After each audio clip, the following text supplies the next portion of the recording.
What up boys and welcome back to another Theory and Opinions video. Just before we do get started again today, let me just give a quick plug to my Trovo channel. I stream there every single day from 9 AM Eastern until about 2 PM Eastern, so go drop it a follow from the link in the description. But enough of the plugging. Today we're going to talk about the top 5 toxic cards that I would straight up remove from Clash Royale if I were on the games team at Supercell. The only card I've ever seen removed was the heal spell, and that was not necessarily for its strength within the meta, but more so for its toxicity within concept. That is how I'll be approaching my list today. While some of you may think cards like Miner and Knight are particularly strong right now, they're not necessarily bad for the game and such won't make it onto this type of list. So with the introduction out of the way, let's start with number 5. The freeze and clone spells. The reason I don't mind pairing these two is because they have very similar reasons for why they're bad. This is easier to show in the freeze spell, so I'll use that as our example here. One of the biggest skills in Clash Royale is knowing when to leave attacking troops and just allow a little bit of damage onto your tower so that you can gain an elixir lead. However, with effect cards like these, your opponent has the ability to instantly change how the interaction goes down. Sure, you might have left that 10 HP Hog Rider to get one more hit on your tower, but with a free spell that almost turns into unignorable damage. Or what about a 5 HP Night Witch? Sure, this Night Witch was going to chip a little bit on your tower from the spawn bats, but so what? That is until a clone spell comes and exponentially increases the damage that you're taking here. The problem with these cards comes from their uncounterability and their instant execution. In my opinion, they could be a more skilled card if they had a deployment delay like the Royal Delivery does. This would disallow the user from just placing it onto all of your troops and force them to play it in a more predictive manner to get that super value that they're looking for. The 4th place card on this list is one that a lot of people will disagree with, but personally, I do think this card is more toxic than the freeze and clone spells. This card being the Earthquake spell. Whilst it isn't immediately obvious why the Earthquake would even be considered for this list, it became sort of apparent when it was a top meta card. In my introductory video to Earthquake, I made the video really dramatic and discussed why this card was bad for the game. The overarching reason is to do with rock, paper, scissors. Whilst Earthquake can get super value onto buildings within the game, it can also produce absolutely zero interaction changes if your opponent doesn't have a building in their deck. This causes the card just to sit in your hand and do nothing for the entire game. However, when your opponent does have a building in their deck, it can become the most single-played card in that match. This means that the strength of Earthquake is actually decided by the matchup that it is played within, giving you a huge advantage versus buildings, but a huge disadvantage against no buildings. My simple solution here: make the troop and building damage more similar.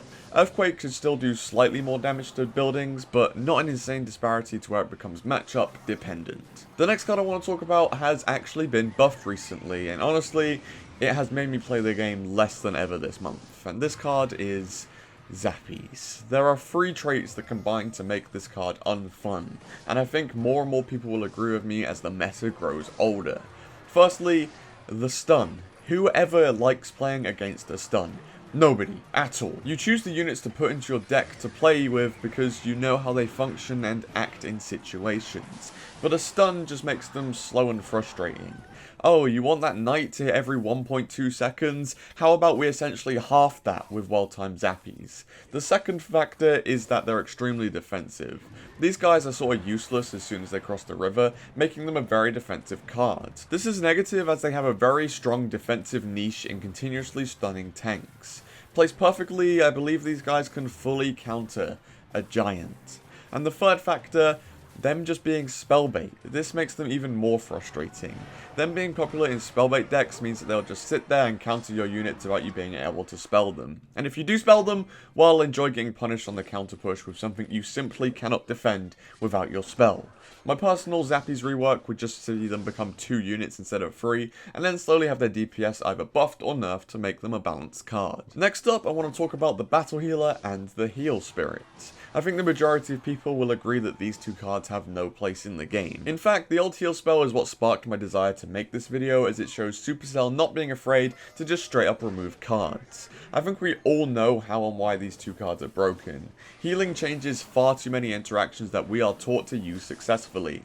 On a basic scale, we're taught to zap minion hordes in order to counter them, but on a more complex scale, we're also taught to poison big golem pushes, especially ones that contain Night Witch. The problem with healer is that you cannot spell it, and such have to spend troops into the push and try and take it out first. All of this happens, by the way, as the healer is healing herself up on the troops that you've just placed. And that's about me even getting started on the 1 elixir heal spirit. That thing is just a disgrace to this game. In all honesty, I would just remove these 2 cards and compensate everyone with the exact amount of cards and gold for wasting their time. I don't think that a heal concept can ever work in Clash Royale, and such, I'm totally all for executing it before they add any more healing things into this game. And finally, taking our number 1 spot is a cult classic here on the channel, the Tornado spell. I'm also going to pair the Fisherman in here because they have the slightly same concept, but mainly this is going to focus on the Tornado as we talk about it being a spell. This card isn't even seen as problematic by many people, but actually to me, it's problematic to the point where I made an entire video on it. This card has also 3 main reasons that make it toxic. The main 2 are just the fact that it's a defensive card and it's a spell. This means that whenever a win condition goes into attack, the Tornado can just rip it out of the question 10 times out of 10. There's not much you can do to counter it outside of an Ice Golem, but that only really works in Hog Rider decks. This leads it to sharing some problems with the Zappies, being both uncountable and a defensive card that stops your win conditions from getting any damage. On top of that, it only costs 3 elixir. This is the same cost that many decks will just cycle archers or minions or goblin gangs, or the better comparison, it's how much arrows cost, and they have literally 0 pull effect whatsoever.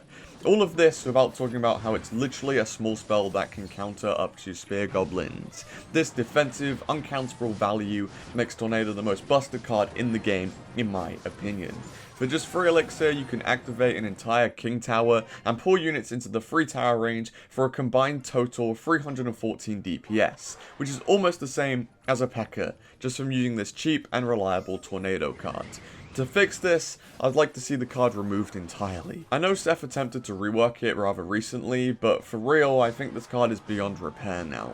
I'd like to see it mainly to be used by splash units, but you can't really do that without keeping the king activation mechanic in, which is where I think the card is broken. So for me, the only solution really is to just reverse adding this card. And that there concludes my top 5 toxic cards list of 2020. I think every card I included today is definitely in the top 5, but maybe some of the rankings could have been moved around. Tornado may be a little bit biased, but honestly, I think it deserves that spot there. I tried to be positive in this video and give some suggestions as to how I would change some of these cards, but also some of them just need to go. Let me know in the comments below what you boys think are the most toxic 5 cards in the game. Do you agree with my list, or am I a horrible biased mess? Let me know. Also, don't forget to check out Trovo in the link in the description down below. They allow me to keep making content, so it would mean a lot to me. But yeah, boys, overall, just thank you for watching today. I hope you did enjoy the content, and peace.